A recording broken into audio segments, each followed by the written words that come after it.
Bismillahirrahmanirrahim. Assalamualaikum warahmatullahi wabarakatuh.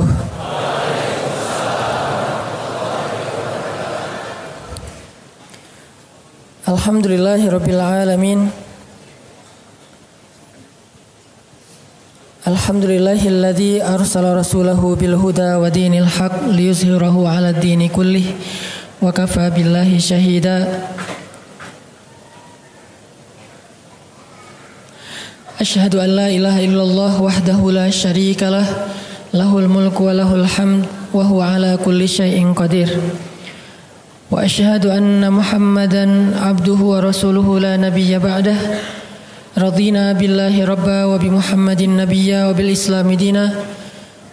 Rabbi syrah li sadri wa yassir li amri wa hlul 'uqdatan min lisani yafqahu qawli. Allahumma salli wa sallim wa barik ala sayyidina wa habibina wa maulana Muhammadin wa ala alihi wa sahbihi ajma'in. Allah Subhanahu wa taala berfirman di dalam Al-Qur'an surat Al-Baqarah ayat 185. A'udzu billahi minasy syaithanir rajim. Bismillahirrahmanirrahim. Syahrul Ramadan alladzi unzila fihi al-Qur'an. Syahrul Ramadan alladzi unzila fihi al-Qur'an. Hudan lin-nasi wa bayyinatin minal huda wal furqan. Bulan Ramadan adalah bulan yang di dalamnya Allah turunkan Al-Quran sebagai petunjuk bagi manusia dan juga penjelas terhadap petunjuk-petunjuk itu, dan juga sebagai pembeda yang hak dan yang batil. Shadaqallahul azim. Teman-teman sekalian, anak-anak muda Kota Bandung dan sekitarnya yang dirahmati Allah Subhanahu wa taala. Alhamdulillah kita sudah masuk ke dalam pekan kedua dari bulan suci Ramadan. Dan pada pekan kedua ini ada satu momen yang pantas untuk menjadi bahan renungan buat kita bersama, yaitu momen tentang nuzulul Quran. Walaupun biasanya diperingati pada malam 17 Ramadan ataupun pada malam-malam ganjil di 10 terakhir bulan Ramadan. Sebagaimana firman Allah Subhanahu wa taala di dalam surat Al-Baqarah tadi, bahwa bulan Ramadan itu salah satu di antara peristiwa besar yang terjadi di dalamnya adalah peristiwa nuzulul Quran. Allah turunkan di dalamnya Al-Quran. Dan di sini ada satu renungan buat kita, bahwa di bulan Ramadan Rasulullah Shallallahu Alaihi Wasallam biasanya menambah porsi tilawah dan murajaah Al-Quran beliau. Kalau di bulan-bulan yang lain Rasulullah Shallallahu Alaihi Wasallam didatangi oleh Jibril untuk menyampaikan wahyu, maka di bulan Ramadan Jibril datang bukan sekedar menyampaikan wahyu, tetapi juga mereview, murajaah kembali hafalan dan qiraah Nabi terhadap Al-Quran. Sehingga bulan Ramadan identik dengan satu ritual, yaitu tadarus Al-Quran. Jadi tadarus Al-Quran ini bukan sekedar culture Indonesia, bukan sekedar budaya orang Indonesia di bulan Ramadan. Istilahnya saja yang lebih terkesan Indonesia banget. Sehingga kita tidak boleh terkecoh dengan istilah. Sekarang umat Islam, salah satu challenge-nya adalah kita terlalu terjebak di dalam penamaan istilah-istilah. Padahal sebagian besar dari istilah-istilah yang kita kenal hari ini itu bukan berasal dari zaman Nabi, tetapi dari zaman para ulama. Means ulama yang memberikan nama istilah tersebut. Sehingga istilah-istilah ini kadang bisa dirubah dalam bahasa terjemah, bisa juga diganti sesuai dengan konteks pada masa atau pada tempat yang berbeda.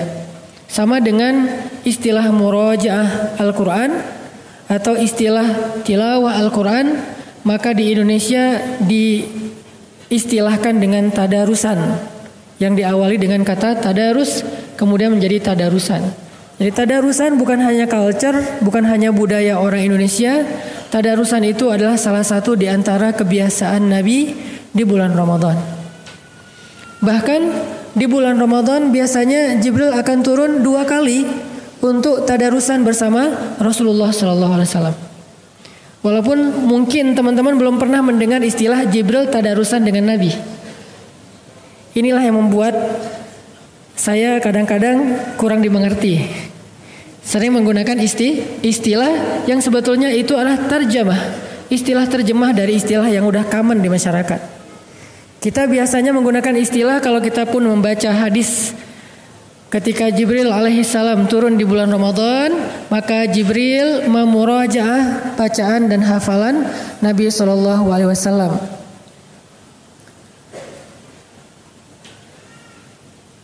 Salah satu ayat Jibril memurajaah hafalan Nabi atau bacaan Nabi di dalam Al-Quran itu ada di surat Al-Qiyamah. La tuharrik bihi lisanaka lita'jala bih. Inna alaina jam'ahu wa qur'anah. Fa'idha qara'nahu fattabi' qur'anah. Summa inna alaina bayanah. Ini salah satu paragraf kecil tentang kondisi tadarusannya Jibril dengan Rasulullah SAW. Nah, istilah murojaah itu kemudian saya coba sinkronkan dengan istilah-istilah yang lebih populer di Indonesia, yaitu adalah istilah tadarusan. Jadi bisa dikatakan bahwa salah satu di antara kebiasaan Nabi SAW di bulan Ramadan adalah tadarusan. Cuman tadarusannya Nabi bukan dengan hanya manusia, tapi juga Nabi tadarusannya dengan Jibril alaihissalam. Jadi tadarusan dari kata dars artinya belajar, mempelajari, memahami. Sebagaimana ayatnya, fa idza qara'nahu fattabi' qur'anah summa inna alaina bayanah. Kalau kami sudah bacakan, maka ikutilah bacaan itu. Jadi Jibril baca, Rasulullah mengikuti. Jibril membaca, Rasulullah mengikuti. Setelah selesai beberapa ayat, maka Jibril menjelaskan. Summa inna alaina bayanah. Jibril menjelaskan makna-makna dari ayat tersebut. Berarti culture tadarusan adalah salah satu di antara culture yang nyunnah, hanya beda istilah. Jadi untuk dikenal atau untuk dilihat bahwa ini sesuatu yang sunnah atau tidak, kita tidak boleh hanya melihat dari istilahnya, tapi coba perhatikan prakteknya. Ada beberapa istilah yang di kita itu kadang-kadang dianggap aneh dan bid'ah. Padahal kadang istilah itu justru ada di dalam Al-Quran. Contohnya istilah atau sebuah ritual istighosah. Ada sebagian orang atau kaum muslimin yang menganggap istighosah ini bid'ah. Padahal istighosah adalah istilah yang jelas-jelas diksinya disebutkan di dalam Al-Quran. Di surat Al-Anfal, il tastaghisuna rabbakum fastajaba lakum. Ketika kalian beristighosah kepada Rabb kalian. Ada kata istighosah dalam bahasa, dalam bentuk kalimat kata kerja verb, yaitu tastaghithun. Berarti istighosah bukan bid'ah. Istighosah itu bukan hanya sunnah Nabi, tetapi juga ajaran yang disebutkan di dalam Al-Quran dan kemudian diperjelas di dalam As-Sunnah. Sehingga tidak boleh kita terlalu gampang untuk menyimpulkan suatu hukum berdasarkan istilah. Karena secara kaidah fikih, hukum itu tidak terikat dengan nama, tapi dia terikat dengan prakteknya atau amalnya. Kadang-kadang kita langsung mengatakan haram. Makanya ada yang nanya ke saya, Ustaz, apa hukum pacaran? Saya tanya dulu, pacarannya gimana? Kalau pacarannya setelah nikah, maka halal. Ya, istilahnya pacaran. Tetapi kalau setelah nikah, namanya bukan pacaran, Ustaz. Justru Islam mengajarkan pacaran itu setelah nikah. Ini coba kita telisik lagi. Arti pacaran itu apa? Berkasih sayang. Waja'ala bainakum mawaddatan warahmah. Dan Allah menjadikan di antara kalian itu ada kasih dan sayang. Kapan dijadikan kasih dan sayang itu? Setelah saya terima nikahnya, muncullah kasih sayang. Sebelum terima nikahnya munculnya apa? Bukan kasih sayang, yang muncul adalah penasaran. Yang muncul itu kepo, yang muncul itu semangat stalking. Tapi belum bisa berkasih sayang karena nggak boleh ngasih sayangnya. Belum boleh dikasih sayang, baru boleh dikasih kepoan. Pakai akun yang lain biar nggak ketahuan gitu kan. Tapi belum boleh ngasih kasih sayang karena belum halal. Makanya nggak boleh kita langsung menyimpulkan satu hukum berdasarkan nama. Itu udah kaidah fikih. Apalagi kita menyimpulkannya secara umum. Saya mendengar dari kakak kelas saya yang kemarin juga Ustadz Awalul Zikri sempat ke Bandung, Dr. Awalul Zikri. Beliau adalah doktor di bidang fikih perbandingan mazhab di Al-Azhar. Beliau mengatakan ada satu kaidah fikih yang sering dilupakan di Indonesia dan itu diajarkan oleh ulama, salah satunya Ibnu Hajar yang menulis kitab Sahih Bukhari. Kaidahnya apa? Itlaqul jawab fi amrit tafsil khata. Memberikan sebuah fatwa secara umum dalam urusan yang detail itu salah. Gak boleh. Jadi kalau ada yang nanya ke kita misalnya gini, Ustadz, apa hukum menjual kulit hewan kurban? Gitu kan? Apa hukum menjual kulit hewan kurban? Kira-kira apa hukumnya? Kalau orang yang tidak memahami kaidah fikih, baru belajarnya lewat YouTube dan internet, maka dia akan langsung mengatakan menjual kulit hewan kurban haram. Jadi buat dia kalimat haram itu adalah ekspresi idealisme. Makin sering bilang haram, kesannya makin idealis.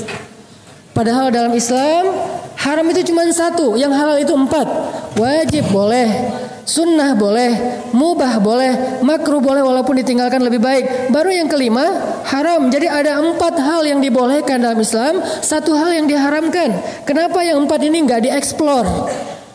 Supaya orang tahu betapa Islam itu syumul, luas sekali. Kenapa yang diambil hanya yang terakhir saja? Haram, haram, haram. Senang dengan kata haram. Sehingga ketika dia udah mengatakan haram, seolah-olah dia adalah orang yang paling idealis.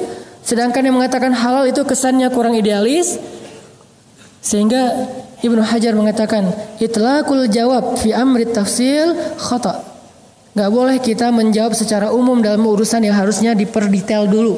Apa, gimana bentuknya. Sehingga kalau ada yang bertanya, Ustadz, apa hukum menjual kulit hewan kurban? Ustadznya harus bertanya balik, yang menjual siapa? Kalau yang menjualnya yang memotong hewan kurban, haram. Kalau yang menjualnya yang berkurban, haram. Kalau yang menjualnya yang menerima hewan kurban karena dia berhak, maka halal. Berarti kan beda kan? Padahal pertanyaannya sama, tapi jawabannya bisa berbeda karena kondisinya, prakteknya berbeda. Ada orang yang menerima daging hewan kurban udah bercampur dengan kulit di dalamnya dan dia nggak tahu gimana cara mengolah kulit itu untuk dia makan. Akhirnya dia jual ke tetangga yang bisa ngolah. Ya udah jual aja ke ibu, berapa? Terserah ibu bayar berapa. Ya udah 10.000 ya. Yang penting dia dapat uang walaupun murah. Tapi kan kalau emang haram walaupun 1.000 juga nggak boleh, Rp1 juga nggak boleh. Ini bukan soal angkanya, tapi boleh tidaknya dijual. Sehingga ulama yang bijaksana, yang arif, dia tidak akan menjawab suatu fatwa hanya berdasarkan pertanyaan secara umum. Dia akan bertanya balik, siapa, bagaimana, kenapa. Kenapa ada itu? Disebut dengan dawabitus syariah. Dawabit. Islam itu dawabit, detail. Sehingga kadang-kadang fatwanya berbeda dengan pertanyaan yang sama ditanyakan oleh 2 orang yang berbeda. Pertanyaannya sama, yang nanyanya beda, maka fatwanya berbeda. Bukan hanya karena kondisinya, mungkin karena alasannya juga berbeda. Ada orang yang misalnya, Ustadz, saya pengen nikah, hukumnya apa? Nikah wajib. Datang yang kedua, Ustadz, saya pengen nikah, hukumnya apa? Nikah sunnah. Ustadz, saya pengen nikah, hukumnya apa? Nikah makruh. Datang lagi yang keempat, Ustadz, saya pengen nikah, hukumnya apa? Haram. Kenapa 4 orang beda hukum? Karena alasannya berbeda. Yang pertama alasannya dia kalau nggak menikah maka dia akan berzina, sehingga nikah bagi dia menjadi wajib. Yang kedua dikatakan sunnah karena dia sudah mampu, tapi dia tidak akan berzina kalaupun tidak menikah, maka bagi dia sangat dianjurkan, sunnah muakkadah. Yang ketiga, buat dia nikah itu cuma coba-coba. Seru nggak ya nikah?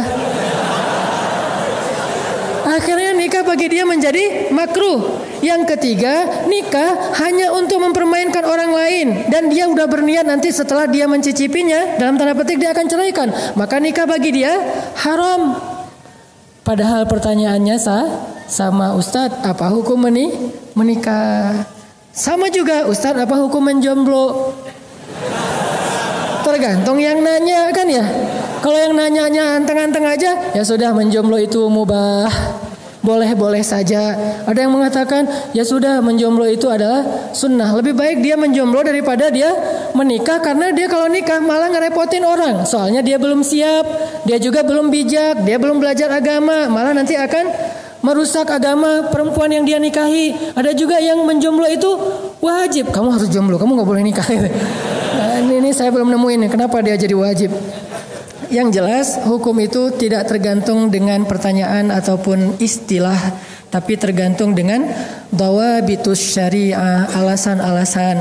Karena hukum itu punya maksud, dikenal dengan maqasidus syariah. Syariat itu ada maksudnya. Ada orang yang nggak mau tahu, nggak usah tanya maksudnya. Yang penting kalau udah halal halal aja, yang haram haram aja. Nggak kayak gitu Islam. Islam ini agama orang-orang yang cerdas.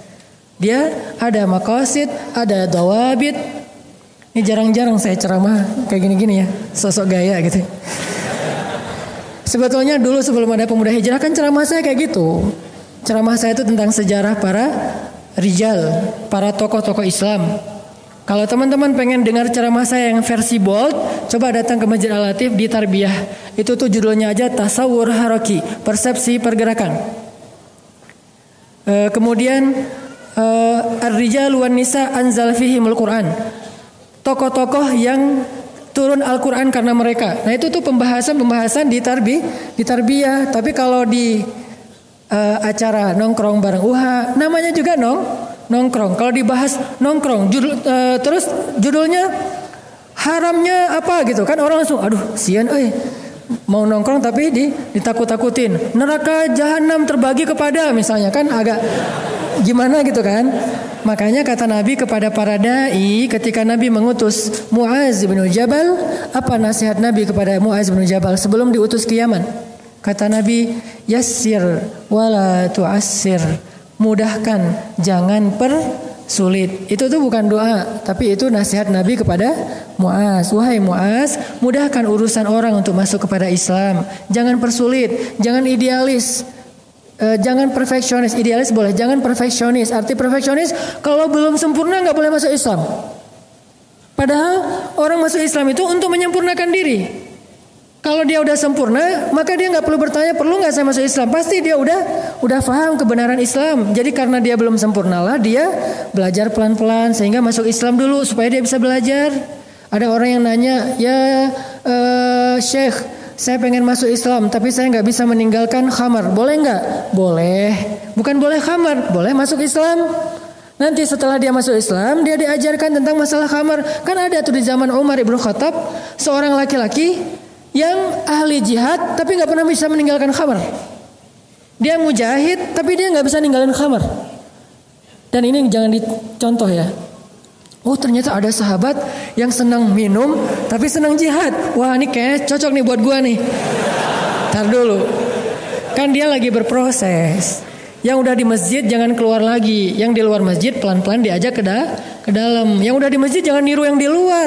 Wah kayaknya lebih seru di luar daripada di dalam. Saya nyesel terlalu cepat masuk. Mending di belakang di luar aja lama-lama. Nanti juga masuk sendiri. Jangan. Yang udah di sini kan was-sabiqun as-sabiqun. As-sabiqun al-awwalun. Kan selalu ada kaidah itu kan. Siapa yang lebih dulu masuk Islam, siapa yang lebih dulu berhijrah, siapa yang lebih dulu dalam kebaikan, maka was-sabiquna fid dunya fahumus sabiquna fil akhirah. Itu ayatnya. Was-sabiquna sabiqun, 2 kali kata sabiqun. Yang satu di dunia, yang satu di akhirat. Cuman Allah enggak membuat detail. Itulah bahasa Al-Qur'an yang umum. Was-sabiqunas sabiqun. Artinya apa? Yang duluan dan duluan gitu kan? Maksudnya was-sabiquna fid dunya fahumus sabiquna fil akhirah. Orang yang di dunia duluan dalam kebaikan, nanti dia di akhirat duluan ke surga. Jadi yang udah hijrah jangan nyesel. Aduh nyesel udah terlalu awal hijrah jadi udah gak bisa seru-seruan. Siapa bilang setelah hijrah gak bisa seru-seruan? Jadi balik lagi kepada yang tadi, salah satu hobi dan kebiasaan Nabi SAW di bulan Ramadan adalah tadarusan. Tadarusannya bersama Jibril alaihissalam. Sehingga di bulan Ramadan ini kita coba untuk belajar kembali tentang kebiasaan Nabi dalam tadarusan. Apakah tadarusan kita ini sudah mirip dengan tadarusannya Nabi SAW? Apa sih yang dilakukan Nabi ketika tadarusan? Apakah sekedar mentilawahkan Al-Quran atau lebih daripada tilawah? Karena di dalam konteks bacaan Al-Quran itu ada banyak istilah. Ada tilawah, ada qiraah, ada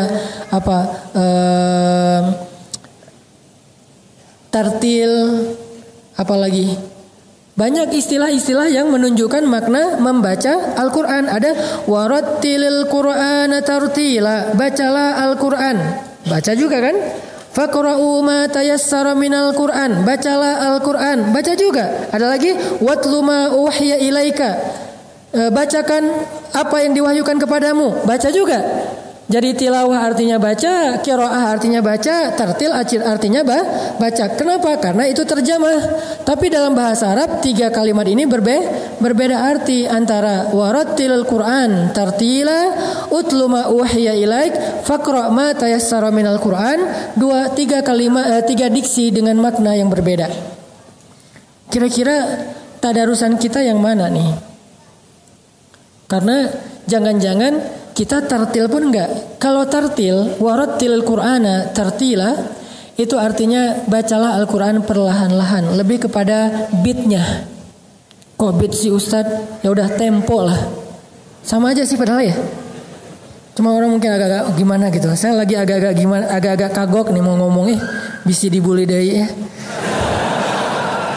Jadi beatnya itu, jadi warattil Quran tartila itu masalah beat. Seberapa cepat bacaan kita. Nah, ajaran Al-Quran kita tuh disuruh baca Quran itu perlahan-lahan. Warattil Qur'ana tartila. Gimana dengan yang baca Qurannya cepat Ustaz? Ghairil maghdubi alaihim waladdallin. Amin. Nah, ini gimana nih? Ini tartil nggak sih gitu kan? Menurut saya, ini menurut saya ya. Tolong bagian ini jangan di crop ya. Menurut saya itu bacaannya terlalu pro. Orang kalau udah pro mungkin jadi kayak gampang banget gitu kan. Kalau kita terlalu amatiran sih. Makanya itu baca Quran itu pelan-pelan soalnya masih amatiran. Kalau mereka kan udah pro, bacanya cepet-cepet. Waladhdallin, terus makmumnya juga pro, aminnya. Amin. Weh. Kan pro banget kan? Kalau kita kan amatiran. Jadi amin kita tuh amin. Kok pelan banget sih? Ya gue baru belajar sih. Makanya ada teman saya dulu tuh pas kita lagi belajar pedal di Batu Karas, lagi belajar kayak surfingan lah. Itu tuh kita pas waktunya sholat asar kan mendarat dulu tuh, taruh papan, kita wudhu. Kita lagi wudhu, ada teman kita udah selesai sholat. Padahal mulai wudhunya bareng. Kita belum selesai wudhu, dia udah selesai sholat. Ditanya sama temennya, lu kok cepet banget sholatnya? Beda kalau udah pro. Jadi kalau udah pro sholatnya cepat. Kalau yang amatiran mah pelan-pelan. Takbirnya juga lama gitu ya. Allah, aduh gagal Soalnya nggak bisa mensinkronkan niat dengan ucapan takbir gitu kan. Jadi kayak pelan-pelan hati-hati banget. Allah, udah jadi salah ketinggian turunin lagi dikit gitu. Tapi kalau udah pro, jadi dalam hitungan 1 menit bisa dapat 2 rakaat. Allahu alam hukumnya apa, saya nggak mau menjudge. Tapi buat saya tuh menurut saya sih pro banget lah. Cuman kita belum bisa niru karena kita masih amatiran. Jadi warattilil Qur'ana tartila, bacalah Al-Qur'an dengan tartil itu artinya bacalah Al-Qur'an secara perlahan-lahan. Sehingga ketika Nabi mencoba untuk mempercepat beat bacaan beliau, turun ayat la tuharrik lisanaka lita'jala bih, janganlah kamu gerakkan lisanmu lita'jil. Lita'jil itu apa arti ta'jil? Pasti ngerti banget lah arti ta'jil ya. Apa ta'jil? Ta'jil itu artinya menyegerakan. Biasanya diidentikan dengan iftar. Apa arti iftar? Berbuka puasa. Makanya berbuka puasa itu dianjurkan untuk ta'jil. Maaf, bukan ta'jil, ta'jil. Kalau ta'jil malah mengakhirkan. Kalau ta'jil malah mendahulu. Jadi beda ain sama hamzah itu beda arti. Sama kayak kita beda harokat antara jamal dengan jamal, itu beda arti. Kalau kita bilang jamal itu artinya keren. Kalau kita bilang jamal itu artinya onta. Jadi kalau kita bilang jamal, onta keren. Makanya manggil orang yang namanya Pak Jamal tuh hati-hati. Jangan Pak Jamal, Pak Onta. Jangan Pak Jamal, manggilnya Pak Jamal. Kok panjang sih? Biar benar, Bapak keren. Enggak, nama saya Jamal. Jadi Bapak Onta. Jadi beda harokat, beda arti. Sama dengan ta'jil dengan ta'jil. Ustadz kok Arab-Arab banget sih malam ini? Ya sedikit. Jadi ta'jil artinya menyegerakan. Sehingga salah satu di antara kebaikan puasa itu adalah menyegerakan berbuka. Tapi arti menyegerakan tetap aja nunggu azan. Bukan menyegerakan azan juga belum. Udah kan ta'jil Ustadz. Tetap aja nunggu azan. La tuharrik bihi lisanak lita'jala bih. Janganlah kamu menggerakkan lisanmu untuk mempercepat bacaan. Jadi bacanya pelan-pelan. Bismillahirrahmanirrahim. Alhamdulillahi rabbil alamin. Ar-Rahmanirrahim. Maliki yaumiddin. Lebih cepat lagi. Iyyaka na'budu wa iyyaka nasta'in. Ihdinas siratal mustaqim, siratal ladzina an'amta 'alaihim ghairil maghdubi 'alaihim waladdallin. Itu udah paling cepat. Lebih cepat lagi. Alif lam mim dzalika. Amin. Aduh, saya juga gak ngerti gimana cara bacanya. Itu tuh saya tuh kan kita udah pada hafal Al-Fatihah lah ya dari sejak kecil kan. Tapi kayaknya nggak kebayang gimana cara baca Al-Fatihah dengan kecepatan flash kayak gitu kan. Itu tuh luar biasa. Saya juga salut lah pokoknya. Karena saya nggak bisa. Nah, ada seorang sahabat namanya Abdullah ibnu Mas'ud. Tapi harus paham orangnya ya, karena kalau beda orangnya tadi beda hukum. Kebenaran ini Abdullah ibnu Mas'ud. Siapa dia? Dia adalah sahabat yang dititipkan oleh Nabi Al-Quran. Dititipkan oleh Nabi Al-Quran. Dia salah satu periwayat Al-Quran. Abdullah ibnu Mas'ud yang bisa menghafal Quran 1 juz sekali dengar. Jadi Nabi baca Al-Quran 1 juz, dia dengerin aja. Beres Nabi baca, ya Rasulullah saya udah hafal. Itu Abdullah bin Mas'ud. Lalu Nabi mengatakan, coba baca Abdullah. Dibaca oleh Abdullah dengan hafalan, nggak ada satu huruf pun yang salah 1 juz itu. Inilah Abdullah bin Mas'ud, kecerdasannya di atas rata-rata. Kan saya pernah cerita, surat Al-Quran yang paling panjang turun sekaligus surat apa? Al-Quran surat yang paling panjang yang turun sekaligus surat apa? Kalau Al-Baqarah panjang tapi dia turunnya dicicil. Surat yang paling panjang turunnya sekaligus di Al-Quran surat Al-An'am. 1 juz lebih 1 lembar. 11 lembar lebih. 11 lembar setengah lebih tepatnya. Nah 1 juz lebih 1 lembar artinya 11 lembar. Itu turun dari Jibril kepada Rasul. Dibaca oleh Jibril sekali, Nabi langsung hafal. Keren ya. Jadi kalau ada yang mengatakan bahwa Nabi itu nggak pintar, ini salah satu bukti kepintaran Rasulullah SAW. Terus kalau pintar kok nggak bisa baca tulis? Karena jumhur ulama sejarah bersepakat bahwa Nabi nggak bisa baca tulis. Jadi ummi di situ benar-benar nggak bisa baca tulis. Apa buktinya Nabi nggak bisa baca tulis? Ketika terjadi perjanjian Hudaibiyah, poin-poin dari perjanjian itu banyak yang ternyata agak menurut para sahabat harus diganti. Nabi nanya kepada para sahabat. yang menurut orang Quraisy harus digantikan. Poinnya pertama kalimat Bismillahirrahmanirrahim. Ini adalah perjanjian antara Muhammadun Rasulullah dengan Suhail dari perwakilan Quraisy. Kata Suhail, Muhammad, kalau kami percaya Allah itu Ar-Rahman dan Ar-Rahim, ngapain kita capek-capek bikin perjanjian? Ya udah aja kita bareng. Terus maunya kamu gimana? Hapus, nggak boleh pakai Ar-Rahman Ar-Rahim, cukup Bismillah aja. Kok cuma Bismillah? Karena orang Arab Quraisy juga meyakini Allah sebagai Tuhan, tapi nggak punya sifat. Makanya ada anak di masa jahiliyah namanya Abdullah, yaitu ayahanda Rasulullah. Kok dinamain Abdullah padahal mereka musyrikun? Karena mereka meyakini Allah itu sebagai Tuhan, cuman tidak punya sifat. Sifatnya diberikan kepada berhala. Ada berhala cinta, cinta lagi. Ada berhala perang lah ya, berhala perang, berhala dagang, berhala apa. Allah itu cuma simbol Tuhan doang, tapi nggak punya sifat. Makanya kalau kami percaya Allah itu Rahman dan Rahim, ngapain kita bikin perjanjian? Udah aja kita bareng. Terus maunya gimana? Hapus Ar-Rahman Ar-Rahim, tinggal Bismillah. Juru tulisnya siapa? Ali bin Abi Thalib, karena dia bisa baca tulis. Nabi nanya, ya Ali, mana kalimat Ar-Rahman Ar-Rahim? Karena Nabi tidak bisa membaca. Mana kalimat Ar-Rahman Ar-Rahim? Ali menunjukkan, yang ini ya Rasul. Kata Rasulullah, hapus. Kata Ali, saya nggak berani ya Rasul. Mana berani dia menghapus Ar-Rahman Ar-Rahim? Nanti dia takut kepada Allah. Kata Rasul, ambil kain yang basah, dibasahin dengan air. Nabi sendiri yang menghapus Ar-Rahman Ar-Rahim. Tinggal Bismillah.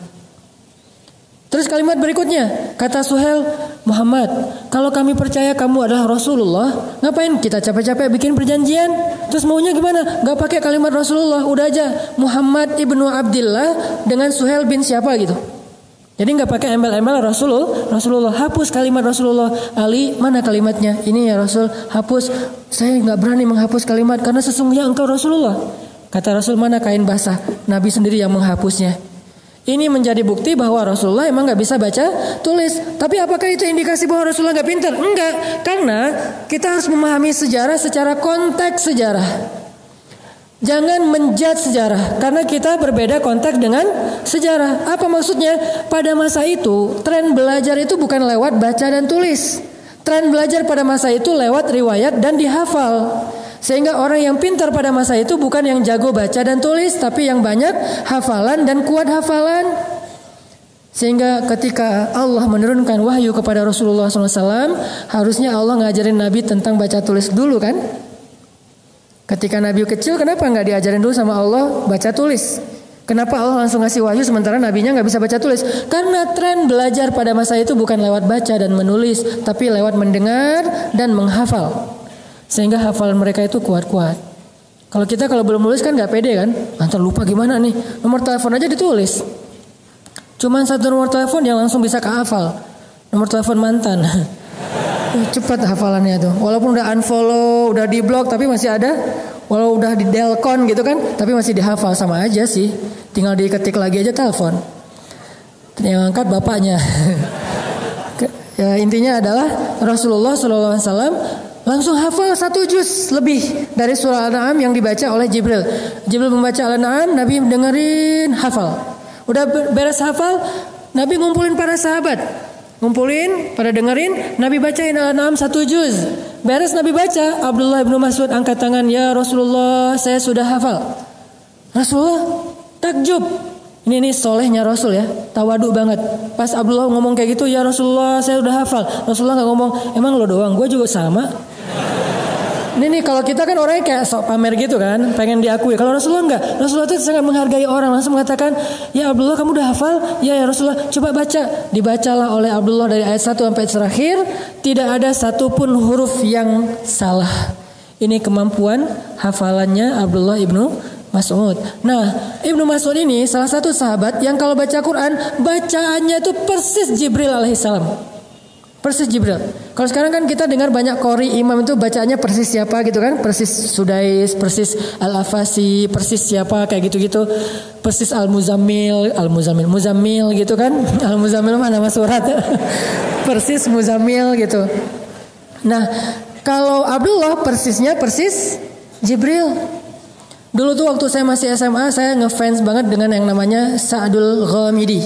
Salah satu qori dan imam dari Arab Saudi, dari kabilah Ghamid. sehingga beliau dinamain Al-Ghamidi, orang Ghamid. Itu saya senang banget dengan bacaannya. Makanya sering saya ulang-ulang dulu tuh. Saya dulu pernah ikut audisi tilawah Al-Quran di Kairo yang masuk ke 2 channel TV itu. Di antara sekian ratus peserta orang-orang Mesir, saya nomor 1 alhamdulillah gara-gara menjiplak bacaan Al-Ghamidi. Pas datang depan ininya, jurinya, dari mana? Indonesia. Oh ya, bisa baca Quran? Sedikit-sedikit. Ya udah baca yang mudah-mudah saja. Ya sudah, Al-Ikhlas. Karena itu yang paling mudah. Al-Fatihah, Al-Ikhlas. Al-Fatihahnya Al-Ghamidi. Alhamdulillahi Rabbil Alamin, Ar-Rahmanir Rahim, Maliki Yawmiddin, Iyyaka na'budu wa iyyaka nasta'in. Nangis jurinya. Alhamdulillah dalam hati saya langsung husnuzon. Menang nih. Dia tuh nangis bukan karena bacaannya bagus. Dia tuh udah sering dengar bacaan yang bagus. Tapi dia nangis terharu. Kok ada orang Indonesia bacanya bisa kayak gini menurut dia. Dia pikir orang Indonesia itu kan orang asing ya. Orang ajam kan, bukan orang Arab. Sehingga biasanya kayak bacanya Alhamdulillahi Rabbil Alamin. Mungkin karena kita orang Indonesia kan. Jadi A jadi nga gitu kan. Baca alif lam mim jadi alama gitu kan. Karena kita orang Indonesia, ternyata kok ada orang Indonesia bacanya bisa kayak gini. Dia terharu, Masya Allah kata dia. Langsung dia kasih golden ticket gitulah. Alhamdulillah. Itu tuh, tapi itu bukan karena saya bacaannya bagus teman-teman. Mau tahu rahasianya kenapa? Karena saya baru nikah. Hubungannya apa Ustadz? Ustadz maksa materinya. Enggak benar. Itu karena saya baru nikah. Saya tuh doa sama Allah, ya Allah saya udah nikah. Nikah kan ibadah. Tapi saya gak punya kerjaan. Saya mau ngasih nafkah apa buat istri saya? Ya Allah beri saya rezeki. Tiba-tiba dapat panggilan audisi. Juara. Langsung dikontrak 20 episode. Lumayan lah bisa tinggal di Kairo berdua sama istri tanpa kerja selama 6 bulan. Jadi istri saya S2, saya keliling 99 cahaya di langit Kairo. Foto-foto, sok-sok nulis gitu di depan taman, depan Sungai Nil. Kalau lagi bingung-bingung loncat gitu kan ya. Pokoknya menikmati hidup aja lah. Istri saya biarin aja dia sibuk dengan belajar. Udah malam-malam dia buka buku tebal-tebal tuh. Karena dia ngambil S2-nya tafsir lah gitu. Tafsir kan berat ya. Salah satu mata kuliah yang cukup berat tuh tafsir. Karena Al-Quran satu huruf aja kalau dibedah tuh panjang banget. Udah baca, saya lagi ngedit foto gitu. Wah ini seru nih di sebelah sini nih. Jadi kita kayak beda passion banget lah. Alhamdulillah 6 bulan bertahan. Itu rezeki. Tapi bukan itu yang mau dibahas. Abdullah bin Mas'ud bacanya seperti Jibril. Dan suatu saat Abdullah bin Mas'ud bilang gini ke Rasulullah, ya Rasulullah, saya itu bisa mengkhatamkan Al-Quran sehari 1 kali. Kata Nabi, ya Abdullah, jangan. Kalau gitu 2 hari 1 kali khatam. Kata Rasulullah, jangan. Kalau gitu 3 hari 1 kali khatam. Ya udah segitu, tapi kalau bisa jangan lebih dari itu. Maksudnya apa? Kok bisa 1 hari sekali pengen khatam Al-Quran? Rasulullah larang. Karena kalau sampai kurang dari 3 hari khatam, berarti dia tidak qiraah. Soalnya dia baru murojah nggak akan faham. Terlalu cepat. Ini mirip dengan cerita seorang anak muda di zaman Nabi itu yang sholatnya cepat banget kan, yang tadi pro banget. Sehingga kata Nabi, sholat lagi kamu belum sholat. Terus dia sholat lagi, cepat lagi, sholat lagi kamu belum sholat. Sama, jangan baca Quran khatam kurang dari 3 hari. Karena kalau kurang dari 3 hari berarti bacaannya tidak sempat ditadabbur. Gimana dengan para hafiz Quran Ustadz? Itu beda karena mereka murojaah. Saya punya seorang guru anggota dewan di Jakarta. Beliau murojaah Al-Quran sehari itu 10 juz. Sehari 10 juz. Padahal anggota dewan loh, bukan nganggur. Yang kesibukannya luar biasa tapi bisa murojaah Al-Quran sehari 10 juz. Jadi 3 hari beliau khatam, 3 hari khatam. Kalau kita 3 hari gak khatam-khatam gitu ya, 1 juz juga ya. Kalau beliau 30 juz 3 hari khatam. Itu khusus buat para hufaz. Nah, balik lagi kepada hobi Nabi tadarusan. Jadi walaupun Nabi di bulan Ramadan semangat membaca Al-Quran, bukan mengejar hanya jumlah ayat dan juz. Tetapi kata Jibril, kata Allah, waratil Qur'ana tartila la tuharrik bihi lisanaka lita'jala bih. Nabi juga mencoba untuk memahami ayatnya. Sehingga saya mau mengajak teman-teman semuanya dalam hubungan kita dengan Al-Quran, coba bikin 2 target sekarang.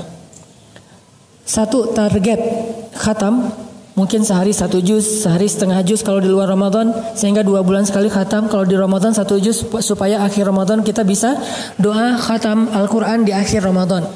Itu target khatam. Bikin lagi 1 target faham. Target faham dan amal. Nah, kalau targetnya faham dan mengamalkan, itu bisa jadi sebulan 1 ayat. Bisa jadi sebulan cuman 1 ayat.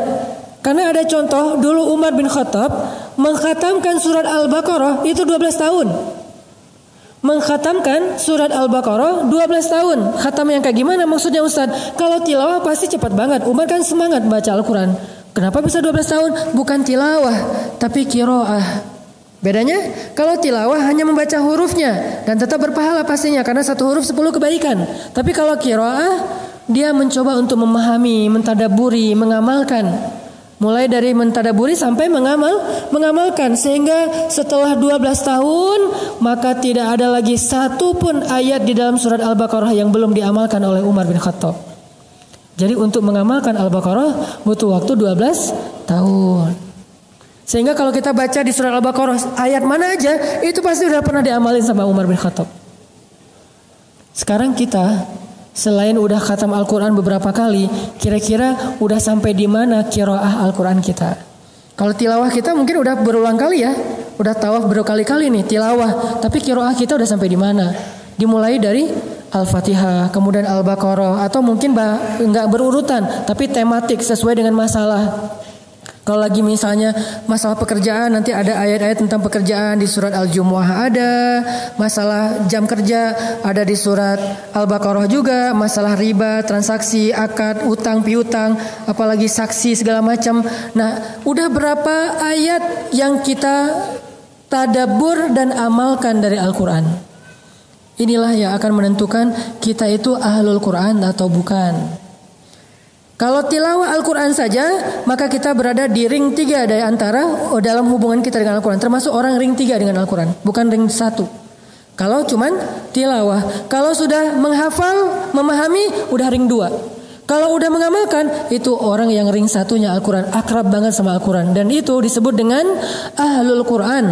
Dan ahlul Quran disebut juga dengan ahlullahi wa khassatuh, keluarga Allah dan orang-orang yang istimewa di sisi Allah. Orang ring 1 inilah yang nanti di padang mahsyar ketika bangkit dijemput sama geng malaikat. Namanya geng malaikat Safaroh. Jadi ada grup malaikat, nama grupnya itu Safaroh. Apa malaikat Safaroh? Safaroh itu safir. Safir itu artinya duta, ambasador. Ternyata malaikat juga punya duta-duta yang keren-keren, yang ganteng-ganteng, yang sempurna, yang bijaksana, yang karismatik. Sehingga mereka disebutkan di surat Abasa dengan kalimat Safaroh kiramim bararah, malaikat duta yang mulia lagi baik. Siapa mereka? Mereka adalah ahlul Quran dari golongan malaikat. Cahayanya luar biasa. Dan ahlul Quran di golongan manusia adalah orang yang mengamalkan Al-Quran. Semakin banyak amalannya, semakin dekat dia dengan Al-Quran. Ada orang yang tidak hafal 30 juz. Ada 2 orang. Yang satu hafal 30 juz dan mengamalkan 1 juz. Yang satu lagi hafal 1 juz, mengamalkan 3 juz. Maka orang yang paling dekat dengan Al-Quran di antara mereka adalah orang yang mengamalkan. Walaupun pahala menghafal Al-Quran itu gede banget, jangan remehin. Siapa yang hafiz Al-Quran, maka nanti Allah akan berikan kepada dia tiket untuk bisa menyelamatkan 10 orang yang dia cintai masuk ke dalam surga kan. Tapi ada lagi keistimewaan yang diberikan kepada orang yang mengamalkan Al-Quran. Orang yang dekat dengan Al-Quran, khassatuh, orang yang istimewa di sisi Allah. Gimana caranya? Coba kita tanya, berapa ayat sih dari Al-Quran yang udah kita amalkan? Coba hitung deh. Bahkan kalau di Al-Baqarah, gak ada 1 ayat pun yang gak bisa diamalkan. Mulai dari Alif Lam Mim, itu udah bisa diamalkan. Mulai dari Alif Lam Mim. Atau minimal kayak, sekarang lagi Ramadan nih, surat ayat apa yang paling populer di bulan Ramadan? Al-Baqarah 183. Udahkah kita mengamalkan 183 secara teks demi teks? Contoh, ya ayyuhalladzina amanu. Kira-kira apa amalan dari kalimat ini? Ini belum satu ayat ya, baru satu penggalan ayat. Ya ayyuhalladzina amanu. Amalnya apa? Wahai orang-orang yang beriman. Terus, nah jarang kan dibahas? Ternyata ada satu sunnah Nabi tentang bagaimana cara kita mengamalkan Al-Quran ketika kita membaca Al-Quran. Salah satu yang paling ringan, nih saya ajarin yang ringan-ringan aja dulu. Ya ayyuhalladzina amanu itu namanya panggilan, nida. Kalau Allah lagi manggil kita, maka ada sunnah dari Nabi untuk kita tajawub. Tajawub itu dari kata jawab. Jawab itu jadi dari bahasa Indonesia jawab. Bahasa Arabnya jawab. Bahasa Indonesianya jawab. Sehingga yang menjawab atau selalu menjawab panggilan namanya tajawub. Itu sunnah Nabi. Sehingga Aisyah radhiyallahu anha mengatakan Nabi itu kalau lagi sholat tahajud sendiri beliau membaca Al-Quran. Ketika beliau mengawali bacaan, beliau mengawalinya dengan ta'awuz. Karena kalau kamu baca Quran maka fastaiz billah. Lalu beliau melanjutkan dengan basmalah. Lalu ketika beliau membaca ayat-ayat kebesaran Allah, maka Nabi memuji Allah. Ketika membaca ayat-ayat surga, Nabi berdoa. Ketika membaca ayat-ayat neraka, Nabi bertawuz. Ketika membaca tentang panggilan, Nabi bertajawub. Ini menunjukkan bahwa tajawub salah satu sunnah Nabi dan tutorial cara mengamalkan Al-Quran paling sederhana. Tajawubnya gimana Ustadz? Kalau Allah panggil kita, ya ayyuhalladzi. Kalau ada panggilan ya ayyuha di Al-Quran itu namanya nida, panggilan. Tapi nggak semuanya bisa tajawub. Kalau dipanggilnya ya ayyuhalladzina amanu, maka kita mengatakan labbaika ya rabbi. Kita mengatakan labbaika ya rabbi. Wahai orang-orang yang beriman, aku penuhi panggilanmu ya Allah. Ada apa ya Allah? Kalau mau lebih akrab lagi, bilangnya gini, labbaika ya rabbi wa sa'daik. Itu lebih akrab lagi tuh. Kalau nggak hafal, apa sih tadi Ustaz? Udah labbaika ya rabbi aja. Jangan kebalik, labbaik Allahumma labbaik. Ini mah kayak terlalu menghayati umroh dan haji kan. Ini mirip sih tapi beda. Jadi kalau Allah panggil ya ayyuhalladzina amanu labbaika ya rabbi wa sa'daik. Aku penuhi panggilanmu kepada engkau ya Allah dan aku bahagia memenuhinya. Ada apa ya Allah? Jadi seolah-olah kayak orang tua kita manggil misalnya manggil kita gitu, Asep gitu ya. Ya ma gitu kan ya. Nah itu berarti dia tajawub. Kalau dipanggil berkali-kali nggak jawab, nggak sopan. Berarti mengamalkan ayat panggilan, kita katakan labbaik ya Rabbi. Itu tuh Allah sayang banget kalau kita kayak gitu. La'allakum turhamun. Allah sayang sama hamba yang tajawub. Dan Allah juga tajawub sama kita. Contoh pas kita lagi sholat nih. Kita baca Al-Fatihah kan? Alhamdulillahi rabbil alamin. Allah tajawub. Kata Allah, malaikat hambaku memuji aku. Ar-Rahmanir Rahim, hambaku menyanjungku. Maliki yaumiddin, hambaku mengagungkan aku. Iyyaka na'budu wa iyyaka nasta'in. Itu antara aku dengan hambaku loh ya. Jadi Allah tuh kayak chat gitu kan sama kita kan. Nah gimana cara kita chat dengan Allah ketika Allah berfirman ya ayyuhalladzina amanu. Nanti kalau dalam sholat dengerin imam baca itu, maka ucapkan dengan pelan. Tapi jangan labbaik, jangan. Itu ngasih kode. Maksudnya imam buruan atuh. Jadi labbaik ya Rabbi dalam hati kita atau dalam lisan labbaik ya Rabbi. Itu tuh pasti khusyuk sholatnya. Makanya kalau kita tahu beberapa trik kecil terhadap imam baca ya, jangan buru-buru jawabnya, takutnya ya ayyuhal kafirun. Masa labbaik aku penuhi ya Allah, emang kita kafir? Nah, dengerin dulu yang jelas. Kalau ya ayyuhalladzina amanu oke. Kalau munafikun jangan, kalau kafirun jangan. Tapi kalau ya ayyuhan nas masih mending lah ya. Wahai manusia atau ya ibadi. Walaupun ada pembukaannya sih, Qul ya ibadiyalladzina asrafu ala anfusihim. Kita langsung labbaika ya Rabbi. Kita merasa sebagai pendosa dan Allah lagi manggil kita nih, Qul ya ibadiyalladzina asrafu ala anfusihim labbaika ya Rabbi wa sa'daik. Allah panggil saya karena saya pendosa, Allah panggil saya, Allah pengen ngampunin dosa saya penuhi ya Allah, saya penuhi panggilan Engkau. Kan gitu kan? Jadi kita tuh sibuk di dalam sholat, gak mikir yang lain-lain, gak sempat ngahulang karena kita lagi chat. Tapi coba kalau misalnya kita dengerin aja sambil berdirinya sebelah kaki gitu kan. Sesekali gerak ke sini, sekali gini. Udah kayak orang bumerang gitu. Gitu. Lama-lama jadi bumerang ya. Kalau kayak gitu nggak bakalan khusyuk. Biar khusyuk kita kayak apa namanya? Ya aktif gitu. Jadi respon. Allah ngomong apa kita respon. Allah ngomong apa kita respon. Emang kayak gitu sunnah Nabi. Sehingga kalau ya ayyuhalladzina labbaika ya rabbi. Nah, biasanya setelah nida, setelah panggilan itu suka ada perintah. Atau suka ada larangan, antara perintah atau larangan. Nah, jawabannya apa? Sami'na wa ata'na. Ngomong gitu aja dulu walaupun kita belum ngamalin. Karena itu akan mensugesti kita buat ngamalin. Misalnya Allah bilang, "Qul ya ibadiyalladzina asrafu ala anfusihim labbaika ya rabbi wa sa'daik.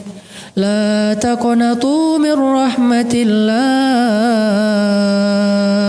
Sami'na wa ata'na." Gitu. Walaupun gak harus gitu-gitu sih. Maksudnya dalam hati gitu ya. Jadi kita kayak aktif banget gitu sama Allah, lagi chat. Jadi gak ada yang bisa ganggu. Ya siap Allah, siap Allah. Atau siap. Itu mah di luar sholat lah ya. Jangan di dalam sholat. Ini menunjukkan kalau kita itu orangnya kayak seru gitu. Kan kalau kita chat sama teman tektokan gitu, kalau seru kan kita juga jadi kayak semangat kan. Allah jangan dicuekin. Allah ngomong panjang lebar kita diam aja. Pas sudah beres salat, tadi imam baca surat apa ya? Nggak ngerti lah gitu. Ada yang lebih parah. Saya pernah ngimamin di sebuah masjid di daerah pelosok ya. Di sebuah pelosok, nggak tahu nggak usah disebut di mana. Salat tarawih bacanya di juz-juz yang di tengah, bukan alhaakumut takatsur atau al-asr. Saya bacanya kaf ha ya ain shad, surat favorit saya, surat Maryam. Besoknya muncul gosip. Besok-besok jangan sholat bareng orang itu lagi. Kenapa? Qurannya meni beda. Ternyata kalau bukan at-takatsur dikira bukan Quran. Jadi menurut mereka yang saya baca itu bukan Quran, saking mungkin awam ya, nggak ngerti. Nah, jadi kayak misalnya kalau kita dengan Allah itu akrab, dengan Allah itu chatnya tuh aktif. Nanti begitu kita panggil Allah, ya Rabbi, Abdi, hal min zihajah, Abdi, hal min taib, hambaku kenapa, ada apa, kamu butuh masalah, ada masalah, kamu pengen taubat, gitu Allah ke kita. Gara-gara kita sering ya ayyuhalladzina amanu labbaika ya Rabbi. Kita panggil ya Rabbi, Abdi, kata Allah. Karena kita udah sering tektokan sama Allah. Itu cara paling sederhana ngamalin Al-Quran. Kutiba alaikumus siyam, sami'na wa ata'na. Ya ayyuhalladzina amanu la ta'kulur riba, sami'na wa ata'na. Ya ayyuhalladzina amanu. Apapun kalimat setelah panggilan biasanya antara perintah dengan larangan. Tinggal kita bilang sami'na wa ata'na. Muncul ayat lagi yang kita kayak nebak-nebak. Makanya kalau nanti dengerin bacaan imam, coba perhatikan diksinya. Ada yang ke detect gak sama kita? Misalnya ke detectnya Jahannam. Kan semua ngerti kan? Gak ada yang gak ngerti kan Jahannam? Kalau ada kalimat bukan apa, Jahannam lah pokoknya. Atau kalau yang lebih seringnya bukan Jahannam, nar. Nar kan? Naruka jadi bahasa Indonesia, neraka. Maksa. Jadi nar artinya neraka. Fattakun narallati waquduhan nasu wal hijarah. Kalau kita dengar kata nar, kita dengar kata jahannam, maka kita dalam hati mengatakan a'udzubillahi min dzalik atau Allahumma inni a'udzubika min adzabi jahannam. Kalau kita hafal, kita boleh baca Allahumma inni a'udzubika min adzabi jahannam. Kalau dengar kata jannatin, pasti kenal dong. Tajri min tahtihal anhar. Langsung bilang Allahumma inni as'alukal jannah. Allahumma inni as'aluka jannatal firdausal a'la. Ya Allah, beri saya surga firdaus yang paling tinggi. Gitu dalam kita bermuamalah dengan Al-Quran. Masih banyak sih yang perlu dibedah, tapi karena keterbatasan waktu kita, insya Allah istiqomahlah hadir dalam kajian-kajian kita, walaupun kita tidak secara serius membedah teks, tapi insya Allah konten kita itu tidak ada bedanya dengan teman-teman kita yang di kuliah atau yang di pesantren, cuman dengan bahasa yang lebih santai, tapi kontennya sama, substansinya sama insya Allah, sehingga kita bisa menambah iman dan memperbaiki amal. Allahumma inna nas'aluka ridhaka wal jannah wa na'udzubika min sakhatika wan nar. Allahumma ja'alil qur'ana hujjatan lana la 'alaina. Allahumma nawwir qulubana bil Qur'an. Allahumma zid imanana bil Qur'an. Allahumma aslih a'malana bil Qur'an. Allahumma ahsin khuluqana bil Qur'an. Allahumma alif baina qulubina bil Qur'an. Allahumma shrah sudurana bil Qur'an. Allahumma ja'alil Qur'ana rabi'a qulubina wa nuran fi sudurina wa hudan wa bayanan fi hayatina. Rabbana atina fid dunya hasanah wa fil akhirati hasanah wa qina adzabannar. Yuk kita lanjutkan dengan sholat tarawih 2 rakaat 1 kali salam. Barakallahu fikum.